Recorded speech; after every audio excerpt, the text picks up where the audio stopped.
Bismillahirrahmanirrahim. Assalamualaikum warahmatullahi wabarakatuh. Alhamdulillahi rabbil alamin. Hamdan katsiran thayyiban barakan fi kama yuhibbu rabbuna wa yarda. Wa asyhadu an la ilaha illallah wahdahu la syarikalah. Wa asyhadu anna Muhammadan abduhu wa rasuluh. Allahumma salli ala nabiyyina Muhammad wa ala alihi wa man tabi'ahum bi ihsan ila yaumiddin. Allahumma inna nas'aluka ilman nafi'a wa rizqan thayyiba wa amalan mutaqabbalah. Puji syukur kita panjatkan pada Allah. Selawat dan salam semoga tercurah pada junjungan kita Nabi besar Nabi Agung Muhammad sallallahu alaihi wasallam. Baik, ikhwani fiddin wa akhwati fillah, Bapak Ibu-ibu, para jemaah sekalian yang semoga senantiasa dirahmati oleh Allah. Pada kesempatan malam hari ini kita dipermudah kembali untuk duduk dalam majelis yang mudah-mudahan bawa berkah bagi kita sekalian. Malam ini kita akan kembali melanjutkan pembahasan kitab Umdatul Ahkam tentang masalah ibadah. Kita masih dalam pembahasan sholat khusuf atau sholat gerhana. Istilah sholat gerhana bisa disebut sholatul khusuf pakai kaf atau sholatul khusuf pakai kha. Dua penyebutan itu boleh. Dan telah kita simpulkan dari pembahasan sebelumnya bahwa sholat gerhana terjadi ketika gerhana itu muncul dan selesai waktunya ketika gerhana itu berakhir. Walaupun setelah itu masih ada khutbah dan khutbahnya di luar waktu gerhana tadi. Kemudian setiap rakaat itu terdapat 2 ruku dan 2 sujud. Jadi tiap rakaat ada 2 ruku dan ada 2 sujud. Kalau total 2 rakaat berarti dalam 2 rakaat ada 4 ruku dan ada 4 sujud. Berarti juga membaca suratnya juga jadi 4 kali. Ya, membaca suratnya juga jadi 4 kali. Jadi setiap rakaat nanti ada 2 kali baca surat, ada 2 kali ruku, ada 2 kali sujud. Ini jadi keistimewaan atau cara khusus dari sholat khusuf atau sholat gerhana tadi. Nah, kita lihat sekarang hadis terakhir yang membicarakan tentang sholat gerhana dari Abu Musa al-Ash'ari. Di mana Abu Musa al-Ash'ari radhiyallahu anhu berkata, "Khasafati syamsu ala zamani Rasulillah sallallahu alaihi wasallam." Pernah terjadi gerhana matahari di masa Rasulullah sallallahu alaihi wasallam. Faqama fazi'an wa yakhsha an takuna as-sa'atu hatta atal masjidah. Beliau langsung berdiri dan cemas jika kiamat terjadi saat itu. Beliau akhirnya masuk masjid untuk melaksanakan sholat. Berarti sholat gerhana ini di masjid. Faqama, kemudian beliau berdiri, fasalla, lalu beliau melaksanakan sholat. Bi atwali qiyamin wasujudin. Beliau laksanakan sholat dengan berdiri yang lama dan sujud yang lama. Ma ra'aituhu yaf'aluhu fi sholati qattun. Dan aku, kata Abu Musa al-Ash'ari, tidak pernah melihat beliau melakukan sholat yang lama seperti itu sebelumnya. Sumakal, kemudian beliau berkata, inna hazil ayati, sesungguhnya ini adalah tanda-tanda kekuasaan allati yursilu Allah azza wa jalla, yang Allah telah mengutusnya. La takunu li mauti ahadin wala li hayatihi. Salat gerhana tadi terjadi bukan karena kematian seseorang atau bukan karena kelahiran seseorang. Walakinallaha yursiluha yukhawifu biha ibadahu. Akan tetapi Allah mengutusnya, yaitu membuat gerhana itu terjadi, yukhawifu biha ibadahu, untuk menakutkan hamba-hambanya. Fa iza ra'aitum, jika kalian itu melihat minha syai'an, gerhana itu terjadi, kalian lihat sebagiannya, berarti nggak mesti gerhana total. Kan ada gerhana total, ada gerhana sebagian. Kalian lihat sebagiannya, fafzau ila dzikrillah, maka bersegeralah untuk berzikir kepada Allah, wa du'aihi, dan bersegeralah untuk berdoa, wastighfarihi, dan bersegeralah untuk beristighfar, meminta ampun kepada Allah Subhanahu wa taala. Tadi ceritanya tentang gerhana terjadi, yaitu gerhana matahari di masa Nabi kita Muhammad sallallahu alaihi wasallam. Kesimpulannya dapat kita ambil beberapa poin berikut ini. Yang pertama,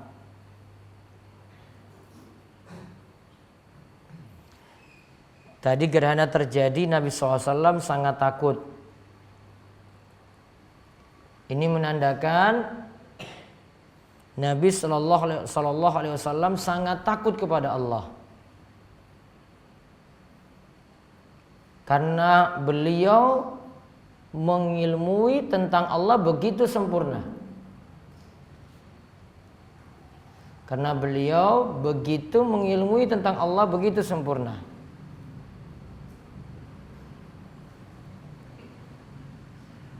Cara kita mengenal Allah bagaimana?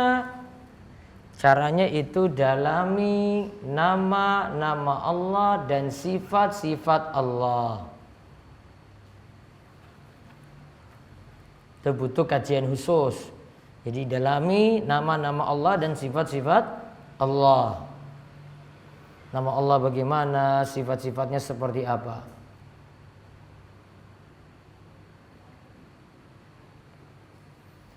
Dan dari sini manfaatnya berarti kita makin takut pada Allah, juga makin mengagungkan Allah. Orang yang tidak mengenal Allah, tidak takut pada Allah, sehingga buat maksiat mudah. Dan juga sampai bisa berbuat syirik pada Allah karena tidak mengagungkan Allah Subhanahu wa taala. Beda dengan orang yang mengenal Allah Subhanahu wa taala. Berarti makin mengenal Allah, makin punya rasa takut pada Allah. Itu berbanding lurus. Semakin tidak mengenal Allah, semakin tidak mengenal Allah, semakin tidak takut kepada Allah.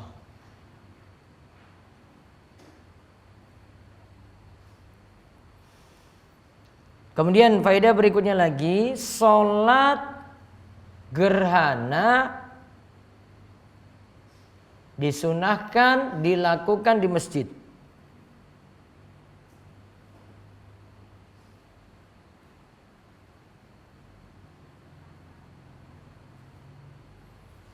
Dan beliau tidak ke lapangan, tidak di tempat terbuka, namun pergi ke masjid.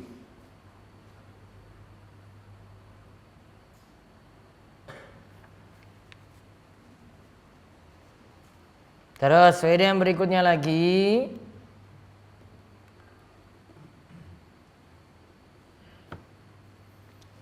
sholat kusuf atau sholat gerhana dianjurkan dan dikerjakan dengan berdiri dan sujud yang lama. Lalu dikerjakan dengan berdiri dan sujud yang lama.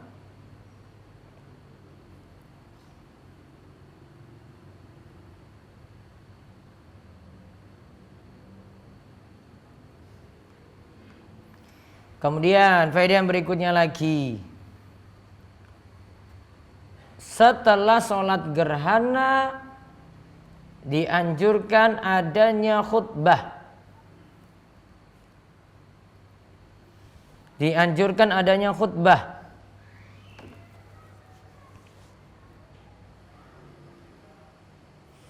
Dan bisa isinya hikmah terjadinya gerhana. Dan bisa isinya adalah hikmah terjadinya gerhana.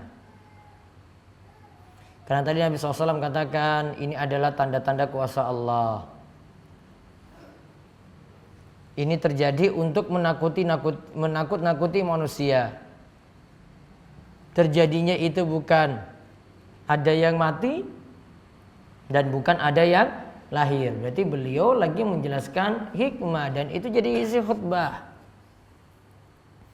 Maka isi khutbah yang tepat itu nanti menyesuaikan keadaan.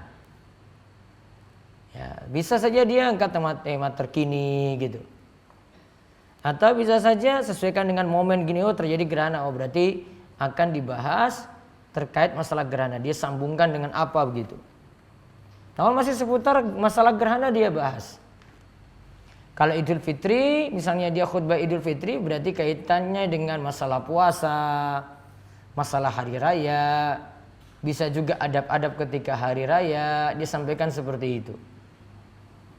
Kalau Idul Adha, dia sampaikan tentang masalah kurban, masalah haji, sesuaikan dengan tema tertentu. Kemudian faedah yang berikutnya lagi. Gerhana terjadi untuk menakut-nakuti manusia.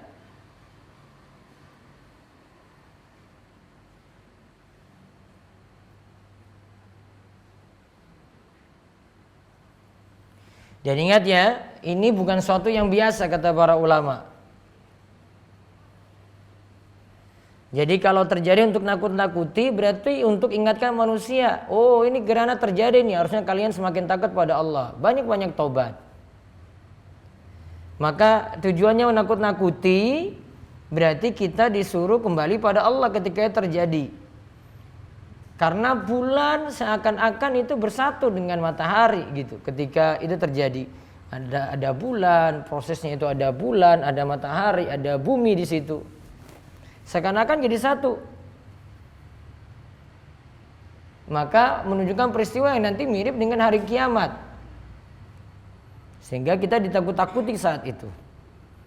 Maka ya maksiat, yang masih jalani maksiat, maka dia bertobat segera. Ya, dikarenakan diingatkan dengan gerhana ini. Terus ketika terjadi gerhana, amalan yang bisa dilakukan 1. Sholat.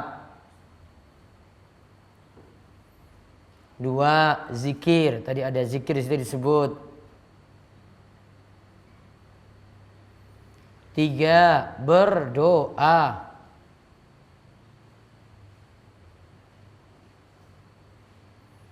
4.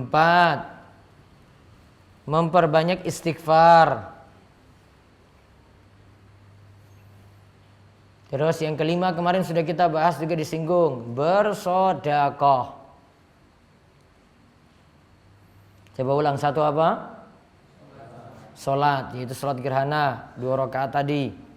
Terus 2 zikir pada Allah, zikir bebas. 3 berdoa. Manfaatkan juga waktu untuk berdoa saat itu. Bisa jadi lagi mau nunggu sholat gerhana itu dilaksanakan atau setelah sholat gerhana itu dilaksanakan. Kemudian yang keempat, perbanyak istighfar. Lalu yang kelima, dianjurkan untuk sedekah.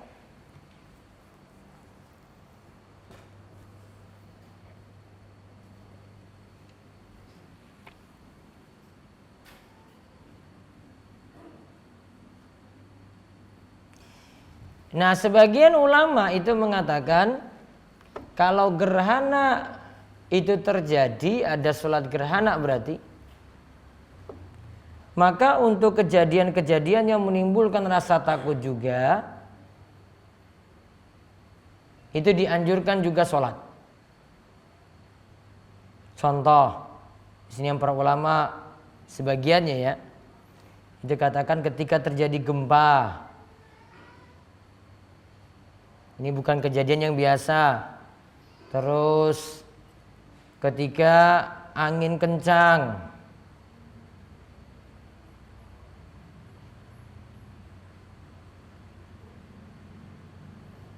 Apalagi tsunami.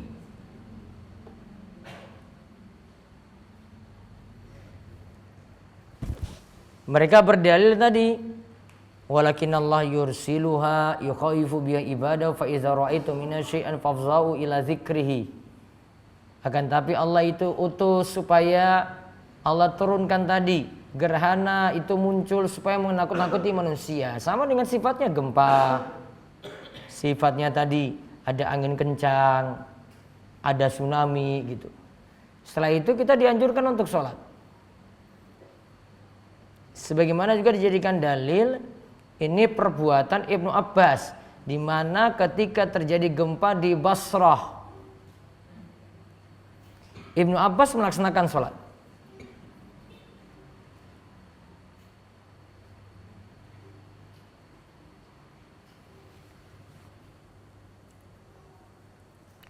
Namun wallahu alam yang tepat, dan ini juga jadi pendapat dalam mazhab Syafi'iyah, tidak dianjurkan sholat ketika terjadi gempa dan yang lainnya.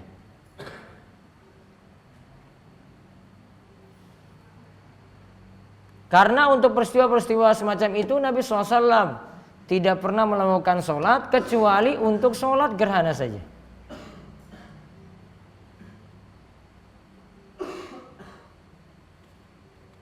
Dan tadi cuma ijtihad dari Ibnu Abbas radhiyallahu anhuma.